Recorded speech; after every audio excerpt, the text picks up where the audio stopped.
nasta'inu ala umuri dunya waddin. Wassalatu wassalamu ala asrofil anbiya'i wal mursalin wa ala alihi wa sahbihi ajmain, amma ba'du. Pada kesempatan kali ini saya akan menjelaskan materi perkuliahan Masailul Fiqih tentang memahami historisitas fikih. Materi yang pertama adalah historisitas fikih. Al-Quran dan hadis Nabi Muhammad SAW menempati posisi utama dalam sumber peradaban. Al-Quran bagi umat Islam adalah kalam Allah yang diwahyukan kepada Nabi Muhammad SAW melalui perantara malaikat Jibril sebagai petunjuk dalam menjalani kehidupan bagi orang-orang yang bertakwa. Masyarakat Muslim di Indonesia berbeda dengan masyarakat Muslim di Mekah, Madinah, dan wilayah lainnya. Di Indonesia, masyarakatnya menampilkan Islam dalam kehidupan sehari-hari dengan beragam bentuk dan aneka pemahaman. Islam masuk ke wilayah Nusantara dibawa oleh para pedagang, kemudian dikembangkan melalui dakwah dengan berbagai pendekatan. Islam di Indonesia dikembangkan oleh para dai dengan berbagai latar belakang pendidikan mereka. Di Indonesia terdapat 2 organisasi Islam sebagai representasi organisasi Islam Indonesia, yaitu Muhammadiyah dan NU, serta ada aliran Sunni dan Syiah, dan juga aliran teologi dan mazhab fikih. Semua meyakini dan mengklaim organisasi, aliran, dan mazhab mereka bahwa mereka adalah yang paling benar dan paling baik. Di Indonesia, terdapat banyak mazhab fikih yang berkembang. Setidaknya ada 5 mazhab fikih, bahkan lebih dari itu. Semua berkembang dan berpengaruh, tetapi tidak diintervensi apalagi dipaksakan oleh negara, karena negara mengakui Bhinneka Tunggal Ika sebagai pilar kehidupan berbangsa dan bernegara. Justru jika dipaksakan, maka negara akan berhadapan dengan masyarakatnya sendiri. Materi yang kedua adalah stagnasi tasyrik Islam. Fikih atau hukum Islam tidak dapat dilepaskan keberadaannya dari faktor kondisi sosio-historis yang mengitari para ulama fikih dalam memproduksi fikih. Kondisi sosio-historis merupakan variabel yang tidak dapat dinafikan dalam melihat fikih. Fikih merupakan produk kondisi sosio-historis karena fikih merupakan hasil olah nalar manusia yang relatif dan lahir berdasarkan kondisi sosio-kultural.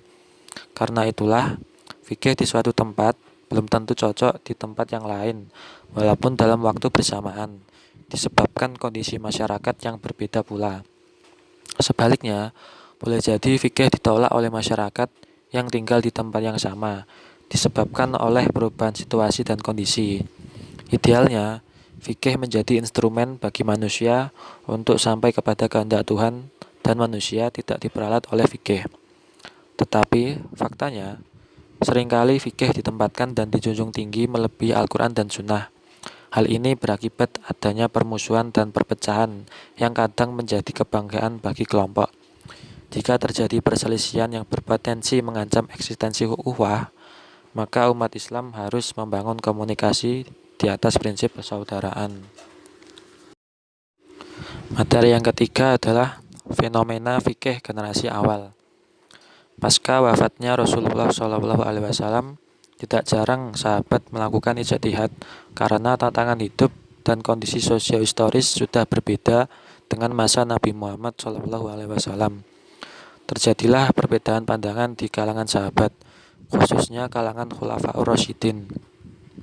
Padahal jarak antara mereka, baik zaman maupun tempat, masih terbilang sangat dekat dan belum ada generasi yang mengantarainya. Pada masa sahabat, mereka harus merujuk kepada Al-Quran, hadis, dan ijtihad. Sementara itu, ekspansi kekuasaan pemerintahan Islam dan interaksi Islam dengan peradaban-peradaban telah menimbulkan masalah-masalah baru. Para sahabat merespon situasi yang ada dengan mengembangkan pemahaman atau fikih mereka, merujuk kepada nas-nas agama atau dengan menggunakan ra'yu melalui prosedur ijtihad mereka. Masalah-masalah terus muncul memasuki era tabi'in. Banyak persoalan masyarakat yang belum pernah muncul pada masa Nabi SAW dan sahabat. Meskipun ulama tabi'in berusaha merujuk kepada zaman Rasulullah SAW dan sahabat, namun tuntutan ijtihad pun semakin mendesak. Dalam keadaan begitu, mereka terpaksa mengerahkan segenap potensi intelektualnya untuk menjawab persoalan berdasarkan otoritas Al-Quran dan Sunnah. Materi yang keempat adalah fenomena fikih di masa pembentukan mazhab. Sebagian ulama, khususnya para ahli sejarah pembentukan hukum Islam, memandang bahwa mazhab-mazhab yang dibangun oleh para imam mazhab lahir dalam kitaran pengaruh politik penguasa. Kepentingan politik diduga turut berpengaruh dalam memberikan corak dan karakter fikih-fikih yang lahir dari mereka. Selain kontribusi ulama-ulama mazhab ini yang demikian besar, juga sekaligus menjadi salah satu faktor yang secara signifikan mewariskan ikhtilaf yang berkepanjangan. Berikut ini imam mazhab fikih yang terkenal, di antaranya yang pertama Imam mazhab Abu Hanifah. Nama lengkapnya Nu'man bin Sabit bin Zauti. Ia dilahirkan pada tahun 80 Hijriah. Di Kufah, ia belajar dari ulama tabi'in yang bernama Hammad bin Abi Sulaiman. Selain itu, ia belajar fikih dari Atta' bin Robah dan Nafi' Maula bin Umar. Imam yang kedua adalah Imam Malik. Nama lengkapnya Malik bin Anas bin Malik bin Abi Amir. Ia dilahirkan di Madinah pada tahun 93 Hijriah. Ia berguru kepada ulama Madinah. Pertama kalinya, ia belajar dari Abdul Rahman bin Hurmuz. Imam yang ketiga adalah Imam Al-Syafi'i. Nama lengkapnya adalah Abdullah bin Muhammad bin Idris bin Abbas bin Utsman bin Syafi'i Al-Syafi'i Al-Muttalibi. Ia dilahirkan di Guzah tahun 150 Hijriah. Imam Syafi'i memiliki kitab yang terkenal, yaitu kitab Al-Risalah dan kitab Imam yang keempat adalah Imam Ahmad bin Hambal. Nama lengkapnya adalah Ahmad bin Hambal bin Hilal Al-Zahili Al-Syaibani Al-Maruzi Al-Baghdadi. Ia dilahirkan pada tahun 164 Hijriah. Ia termasuk salah satu imam hadis yang sangat terkenal dengan kitab musnadnya atau Musnad Ahmad bin Hambal. Materi yang kelima adalah ketika pintu ijtihad tertutup. Penyebab keterhentian perkembangan kajian fikih adalah pada masa kodifikasi atau tadwin. Aktivitas yang menggantikan ijtihad adalah tradisi mensyarah kitab-kitab fikih dan kitab-kitab hadis. Bahkan beberapa kitab hadis dan fikih disyarah berulang-ulang oleh ulama. Pada masa itu berkembang tradisi diskusi mazhab antara ulama penganut mazhab yang satu dengan ulama yang lain saling menyerang. Mereka menulis karya hanya untuk mempertahankan mazhab yang dianutnya, disertai dengan penyerangan terhadap mazhab yang lain. Tertutupnya pintu ijtihad tidak menutup seluruh pintu ijtihad itu sendiri. Satu pintu ijtihad ditutup dan yang lainnya tetap terbuka. Pintu ijtihad yang ditutup adalah ijtihad mutlak atau penalaran independen. Dan yang tetap terbuka adalah pintu ijtihad fi al-mazhab atau ijtihad dalam koridor mazhab. Hal ini tentu terjadi akibat kekuasaan dan fanatisme yang kuat. Ijtihad dalam bingkai mazhab tertentu terus berkembang dengan menggunakan metode ijtihad imam mazhabnya. Hal ini sudah tentu membuka peluang lahirnya kesimpulan-kesimpulan parsial atau furu'iyat yang berbeda dengan mazhab lainnya. Materi yang keenam adalah mengembangkan ijtihad independen atau mutlak. Perkembangan ilmu pengetahuan dan teknologi disertai dengan dampak globalisasi telah membawa atmosfer perubahan yang serba cepat. Masalah sosial mulai muncul dengan beragam. Selain itu, fikih yang lahir berdasarkan latar belakang kondisi sosiokultural pada masanya masih dipakai untuk situasi yang secara signifikan telah mengalami perubahan yang berbeda. Dalam merespon hal tersebut, Hasan Hanafi melihat sebuah keharusan untuk melihat 3 dimensi masa dalam upaya pengembangan fikih seiring peradaban hidup manusia. Pertama, masa lampau atau al-madi yang dipersonifikasikan dengan al-turats al-qadim atau khazanah klasik. Kedua, hari esok atau al-musqbal dengan sebuah prediksi yang diletakkan pada indikator yang jelas dengan melihat tanda-tanda zaman. Hal ini dipersonifikasikan dengan Al-Turaj Al-Gharbi atau khazanah barat, dan ketiga sekarang atau Al-Hali yang dipersonifikasikan dengan terma Al-Waqi atau realitas kontemporer. Setelah berakhirnya periode ijtihad dan perkembangan hukum Islam, datanglah periode taklid sebagaimana diilustrasikan sebelumnya, dan terjadi penutupan pintu ijtihad. Pada abad keempat Hijriah atau abad 11 Masehi, disinilah kemunduran telah berawal dalam pengembangan fikih.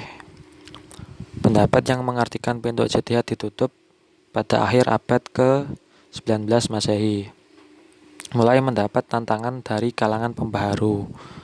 Pada saat ini muncullah sederetan nama seperti Al-Tahtawi, Jamaluddin Al-Afghani, dan berikut muridnya Muhammad Abduh yang menyuruhkan umat Islam kembali kepada Al-Quran dan Sunnah. Upaya dan seruan kembali kepada Al-Quran bahkan telah disuarakan sejak awal abad ke-17. Perhatian umat Islam terhadap Al-Quran tampak demikian besar pada awal abad ke-15 Hijriah. Materi yang ketujuh adalah Islam Indonesia, Islam yang majemuk. Umat Islam Indonesia merupakan umat Islam yang unik dan heterogen. Di antaranya ada agama, kepercayaan, suku, ras, etnik, adat istiadat, dan budaya, sehingga dibutuhkan penanganan khusus dalam hal ini. Indonesia merupakan negara dengan penganut Islam terbesar di dunia, sehingga umat Islam adalah umat mayoritas. Akan tetapi, terdapat beberapa wilayah dan provinsi di mana umat Islam merupakan umat minoritas. Keadaan ini sungguh merupakan sebuah fenomena yang unik.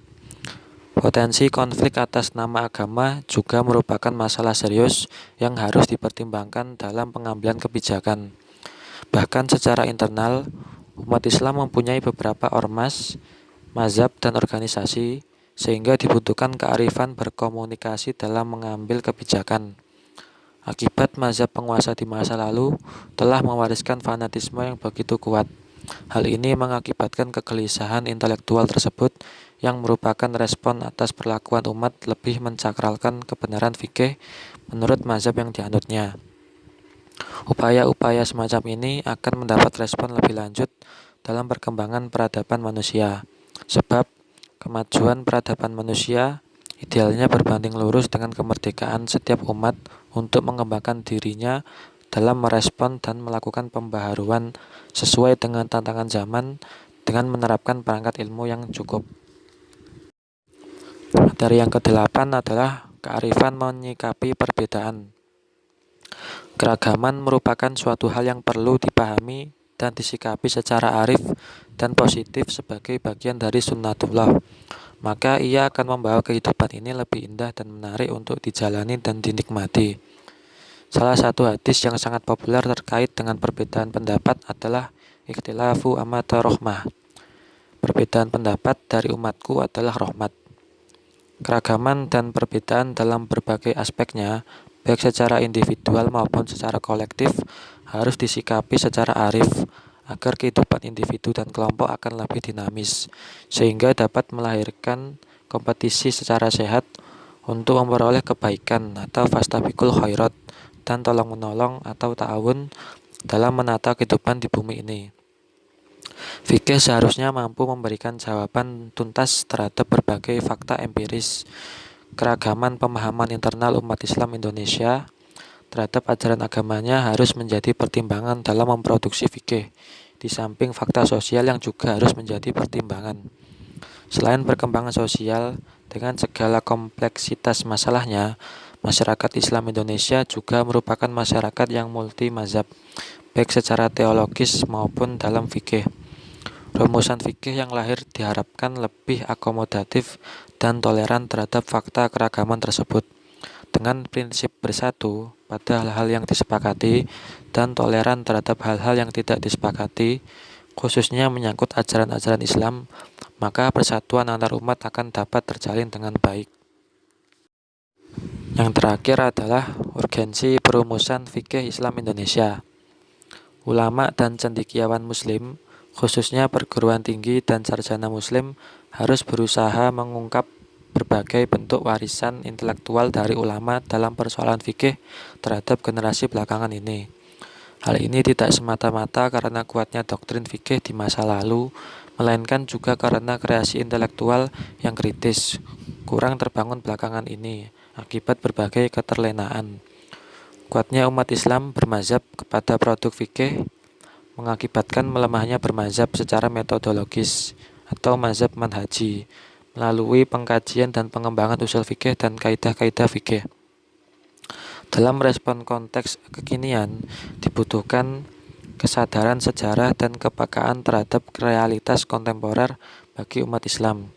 Sebab Al-Quran sebagai wahyu dari Tuhan, sementara fikih merupakan produk dan hasil kreasi intelektual para fuqaha. Warisan yang ditinggalkan Nabi Muhammad SAW adalah Al-Quran dan Sunnah. Ulama fikih idealnya mewariskan cara memahami Al-Quran dan Sunnah, dan bukan semata-mata pada produknya saja.